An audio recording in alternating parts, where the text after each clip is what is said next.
हाय everyone. अपने lecture series में हम फील्ड थ्योरी के बारे में पढ़ेंगे।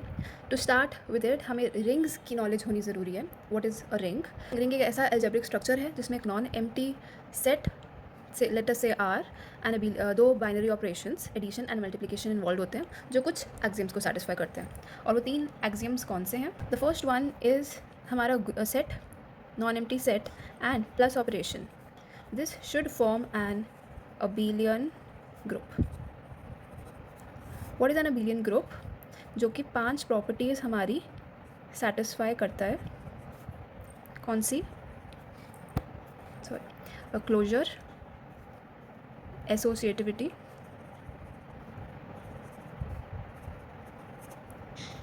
Existence of identity, inverse and commutativity. So closure property says अगर मेरे पास दो एलिमेंट्स हैं जो कि रिंग के हैं, जो कि रिंग आर के हैं, तो प्लस ऑपरेशन के बाद ए प्लस बी के बाद जो एलिमेंट बन रहा है वो भी रिंग को ही बिलोंग करना चाहिए। Next, associativity.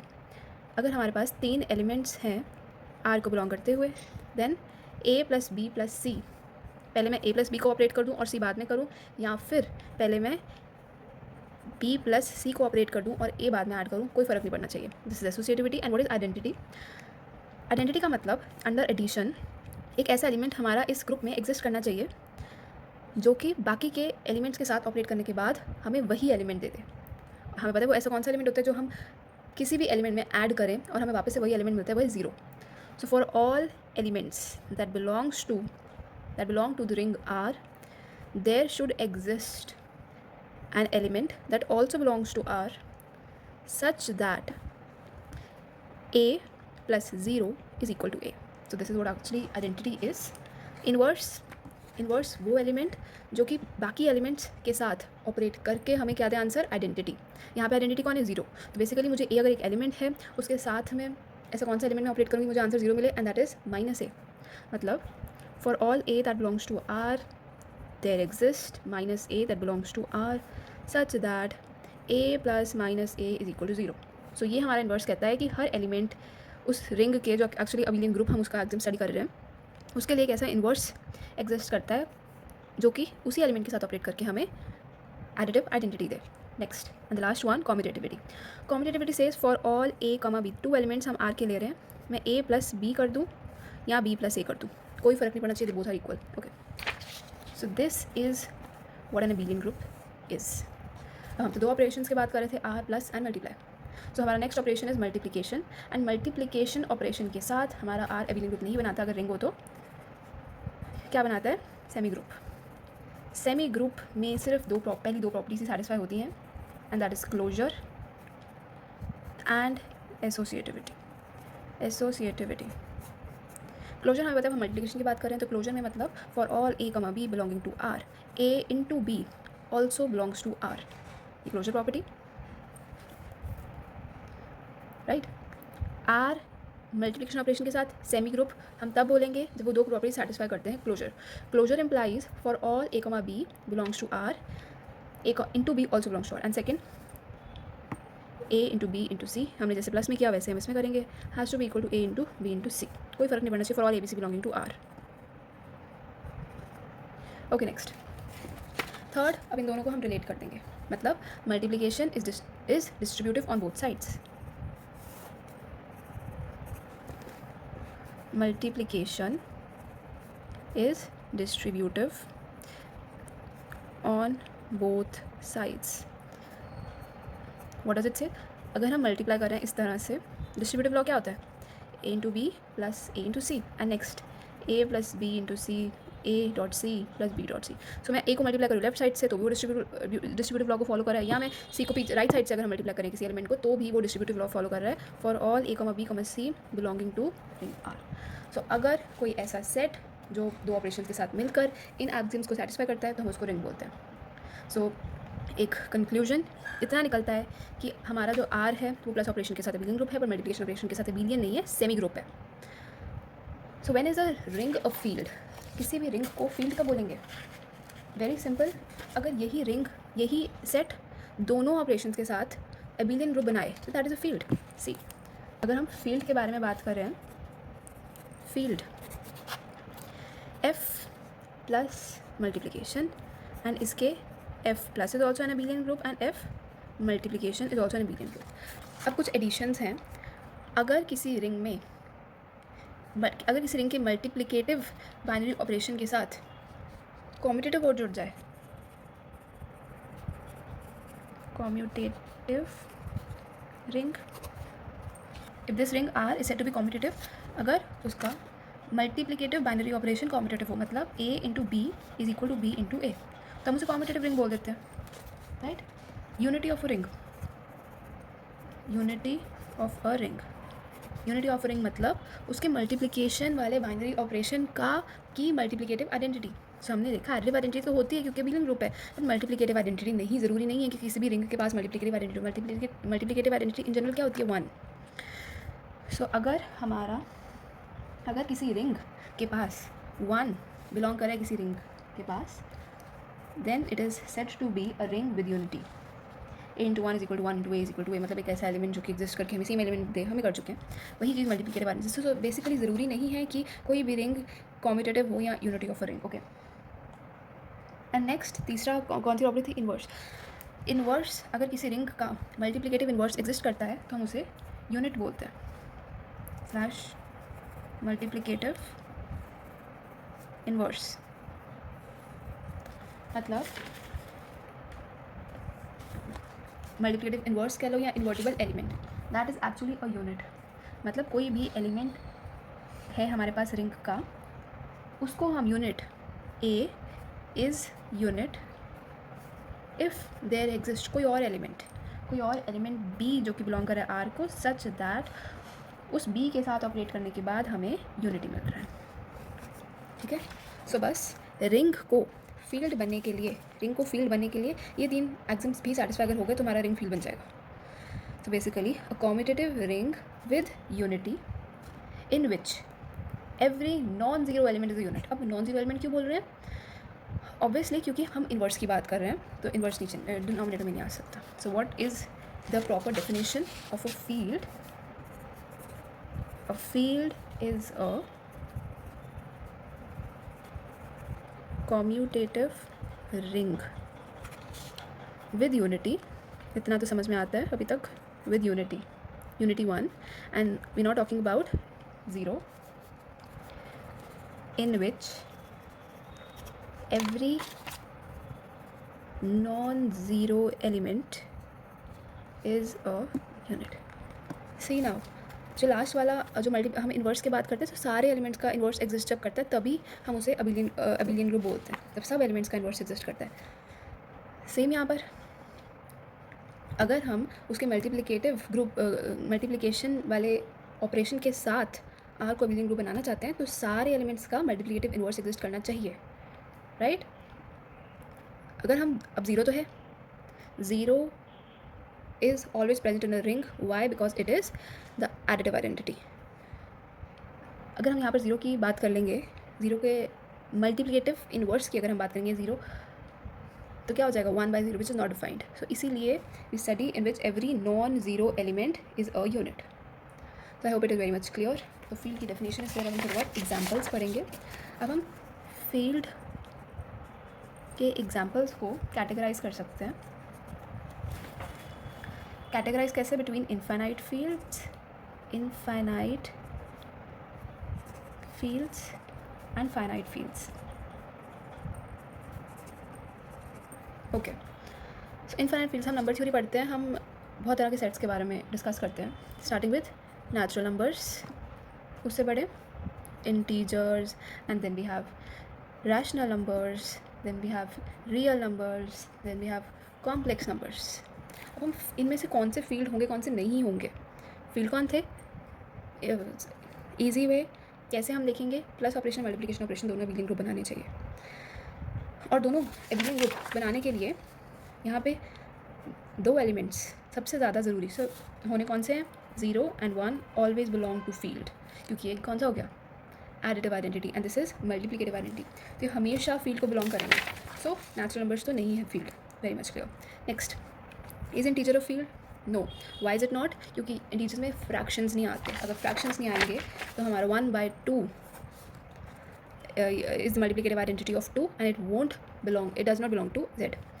So इसीलिए leave these and हमारे infinite fields हो जाते हैं rational numbers, real numbers, complex numbers under usual addition and multiplication of numbers. Next हमारी finite field कौन सी होती है? ZP, integer field of integers modulo p under addition modulo p and multiplication modulo p. We will discuss this particular field in detail in next video. So out of them, what is the smallest field? Finite field में सबसे छोटी field कौन सी होगी? A field, every field contains 0 and 1 and 0 and 1 को हम integers modulo 2 लिख सकते हैं under addition modulo 2 and multiplication modulo 2. So this is the smallest field, right? Okay, this was all about the basic. अब next definition आती है सब field की. सब field कौन है? A non empty subset S. अब set S है सबसेट field का एक ऐसा सबसेट जो कि खुद में एक field है, that is a subfield. So हम उसे किस तरह लिखेंगे? So this is by definition what is a subfield. Next, what is a trivial subfield? Trivial subfield हम पहले भी कर चुके हैं. ट्रिवियल कह लो या फिर इम्प्रॉपर, वो होती है f, because f is a subset of f itself and f is actually a field, तो उसको हम ट्रिवियल सबफील्ड बोल देते हैं. प्रॉपर सबफील्ड कब होती है? Whenever s will be proper. s is proper subfield if and only if that s is not equal to f. It's not equal, मतलब s is properly contained in f and is not equal to f, right? So last में s is subfield of a field f when first point. अब हम दोबारा in terms of दोनों binary compositions के terms में हम किस तरह कह सकते हैं कि s is a subfield of f.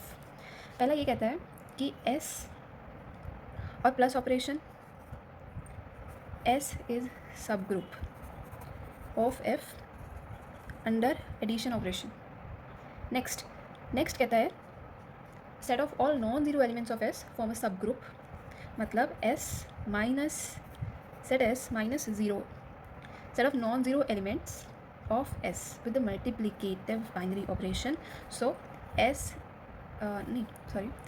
minus 0 is subgroup of multiplicative group of f, right? हम किसी भी सेट को सबग्रुप का बोलते थे अगर हम अंडर एडिशन पढ़ रहे हैं. Under addition s is subgroup of f, इसका मतलब होता था a minus b will belong to s whenever a and b belong to s, right? तो यहाँ पे हम यही कर देता है कि अगर a कमा b s को बिलोंग करें, this implies a minus b belong to s. And second implies, the first implies this, and what does second implies? If b is not zero for every non-zero element, हर non-zero element के लिए b inverse belongs to s and a b inverse belongs to s. तो ये होता था हमारा सब group का. अगर नॉन ज़ीरो एलिमेंट बिलोंग कर रहा है हमारे सेट s को एंड उसका इन्वर्स भी उसी सेट में आ रहा है, so a b inverse belongs to s. सो अभी तक it is very much clear. Since subfield is itself a field, so s has at least 2 elements. कौन से? 0 and 1. Okay, the theorem says intersection of any non-void family of subfields of a field f is a subfield of f. क्या मतलब है इसका? हमें family of subfields given है, ठीक है ना, और हमें प्रूव करना है कि उनका जो इंटरसेक्शन है ऑफ एनी, मतलब हमें आर्बिट्रेरी फैमिली ऑफ सबफील्ड्स गिवन है और उनका इंटरसेक्शन भी एक सबफील्ड होगा f का, ठीक है. सो सबसे पहले what is an arbitrary collection हम कैसे लिखते हैं? Before that, arbitrary is any collection we don't know a number. अगर हमें नंबर में पता हो, से फॉर एग्जाम्पल अगर मैं बोलूँ 3 सबफील्ड्स का कलेक्शन, 3 सबफील्ड्स का कलेक्शन हम किस तरह लिखेंगे? s1 s2 s3. तो ये 3 सबफील्ड्स का कलेक्शन बन गया, ठीक है ना. हम इसको डिनोट कैसे करते हैं? द पॉइंट इज़ दैट अगर मैं यहाँ कह दूँ कि एक सेट है मेरे पास लैम्डा जिसके अंदर 3 एलिमेंट्स आ रहे हैं 1 2 3, राइट, एंड नेक्स्ट पे मैं इसको कुछ इस तरह लिख दूँ s alpha collection of sets of the type S alpha where alpha belongs to lambda, इसको हम इस तरह लिख सकते हैं ना। लैम्बडा कौन है, 1 2 3। सी इसको हम कैसे क्यों इस तरह लिख सकते हैं, S alpha, alpha belongs to lambda मतलब 1 2 3, मतलब अल्फ़ा कुछ भी हो सकता है, 1 हो सकता है, 2 हो सकता है, 3 हो सकता है। So what are the possibilities, S1 S2 S3। तो ये तो 3 में मैंने बता दिया ना। इट इज़ आर्बिट्रेरी कलेक्शन, मतलब हमें पता नहीं है। सो this is an arbitrary collection, हम बहुत बार यूज़ करेंगे, तो इसको हम इस तरह से डिनोट करते हैं, alpha belongs to lambda. So this is an arbitrary collection of subfields, या any collection of subfields of a field F. ठीक है, ये हमें गिवन है। इसका इंटरसेक्शन हमने बताना है, वो भी एक सब फील्ड है। क्या मतलब है इसका, इनका इंटरसेक्शन जैसे S1 S2। अब आर्बिट्रेरी इंटरसेक्शन, अब इंटरसेक्शन का मतलब अगर 3 का इंटरसेक्शन होता है तो हम ऐसे लिखते हैं S1 intersection S2 intersection S3। या फिर हम इसको किस तरह लिख सकते हैं, whole intersection S alpha, alpha belongs to lambda, right. So ये हम डिनोट करते हैं इंटरसेक्शन को। तो इस क्वेश्चन में हमें गिवन है, हमें क्या गिवन है, arbitrary collection of subfields of F is a field and S alpha, alpha belongs to lambda is arbitrary collection of subfields of field F। See since ये एक थ्योरेटिकल सब्जेक्ट है, हमें हर चीज़ बहुत अच्छे से मेंशन करनी पड़ती है। ये हमें गिवन है ये दोनों चीज़ें, एंड हमारा टू प्रूफ क्या है, टू प्रूफ बस इतनी सी बात है कि जो इंटरसेक्शन है हमारे पास इस कलेक्शन का, दिस इज़ अ सब फील्ड। ठीक है, अब इंटरसेक्शन करने के बाद भी एक सेट ही बनेगा ऑब्वियसली, तो उस सेट को हमने सब फील्ड बताना है। अब सब फील्ड बताने के लिए हमें पता है कि हमने क्या क्या बताना होता है। अगर कोई हमने किसी सेट को सब फील्ड बताना है, हमें क्या क्या बताना होता है, 3 चीज़ें हमने बतानी होती है। पहली चीज़, हमने नॉन एम्प्टी बताना होता है उसे। दूसरा हमें क्या बताना होता है, अगर कोई 2 एलिमेंट्स उस एस को बिलोंग कर रहे हैं, देन A माइनस बी भी एस को ही बिलोंग करेंगे। तीसरी चीज़ हमने ये बतानी है कि अगर ए एलिमेंट एस को बिलोंग कर रहा है एंड कोई और बी एलिमेंट भी एस को बिलोंग करे जो कि नॉन जीरो है, this implies a b inverse b उसी सेट एस को बिलोंग करेगा। अगर ये 3 प्रॉपर्टीज सेटिस्फाई हो गई तो हम एस को सब फील्ड बोल देंगे। I hope I am clear कि जीरो नॉन जीरो क्यों ले रहे हैं, क्योंकि हम इनवर्स की बात कर रहे हैं, डिनोमिनेटर में जीरो नहीं आ सकता, नॉट डिफाइन हो जाएगा। एस अल्फा इज अ सब field because S alpha is a सब field and every subfield is a field in itself. 0,1 will belong to S alpha for all alpha belongs to lambda। अब इसको बहुत ध्यान से देखो, हर लैम्बडा के लिए, मतलब जितने भी इस सेट में एलिमेंट्स हो, हर सबस्क्रिप्ट के लिए वो S alpha इज अ सब फील्ड। 0 और 1 हर सब फील्ड में आ रहा है, मतलब हमने जो आर्बिट्रेरी कलेक्शन लिया है उसके हर सब फील्ड में 0,1 प्रेजेंट है, तो हम कह सकते हैं कि उनकी इंटरसेक्शन में भी होगा। So there this will imply 0,1 belongs to intersection S alpha, alpha belongs to lambda। So इससे हमारी बात क्लियर है कि intersection S alpha, alpha belongs to lambda is non empty। पहली चीज़ हमारी डन है। ओके, नेक्स्ट हमें क्या प्रूफ करनी थी, बस अब ये दो पॉइंट्स रह गए। दूसरा पॉइंट कहता है कि एक भी अगर एस को बिलोंग करे तो माइनस करके भी एस को बिलोंग करना चाहिए। ओके, मतलब हम 2 एलिमेंट्स लेंगे, ये हमारा पहला हो गया। अब हम 2 एलिमेंट्स लेंगे जिसको हमें सब प्रूफ करना है, उसमें से let a comma b belong to intersection S alpha, alpha belongs to lambda, right. अब हमने यहाँ पर ये प्रूफ करना है, सी ये हम रफ में कर रही हूँ, हमने यहाँ पर ये प्रूफ करना है कि a minus b belongs to intersection S alpha, alpha belongs to lambda. Okay, तो ये प्रूफ करना है हमने। ये कैसे प्रूफ होगा, ए माइनस बी इंटरसेक्शन को बिलोंग करेंगे अगर वो हर वो वाले कलेक्शन के इंटरसेक्शन को तब बिलोंग करेंगे अगर उस कलेक्शन के हर एलिमेंट में वो है। बेसिकली इफ़ एंड ये रिजल्ट पे हम तब पहुँचेंगे अगर मैं ये बोल दूँ कि S a minus b belong to S alpha for all alpha belongs to lambda, right. हर अब ऑब्वियसली करेगा, एस अल्फा क्या है, सब फील्ड है। अब एस अल्फा अगर सब फील्ड है तो हमें ये पता है बाय डेफिनेशन ये तो होती है सब फील्ड की डेफिनेशन। तो बस अब देखो ए कमा बी अगर इंटरसेक्शन को बिलोंग करते हुए हमने लिए तो मतलब ए कमा बी हर उसमें हर सब फील्ड में आ रहे हैं। So this implies a comma b belong to S alpha for all alpha belongs to lambda. अगर हर सब फील्ड के ये 2 एलिमेंट्स हैं और एक सब फील्ड है तो ए माइनस बी भी एस अल्फा को बिलोंग करेगा for all alpha belongs to lambda. So इसका अगला मतलब यही है कि a minus b belongs to intersection S alpha, alpha belongs to lambda. Okay, so you can just mention over here कि यहाँ पर y is a minus b belonging to S alpha, because S alpha is a subfield of F. Okay, next last property, अब हमारी last चीज़ लगी proof करने, last part मतलब a b inverse मुझे show करना है।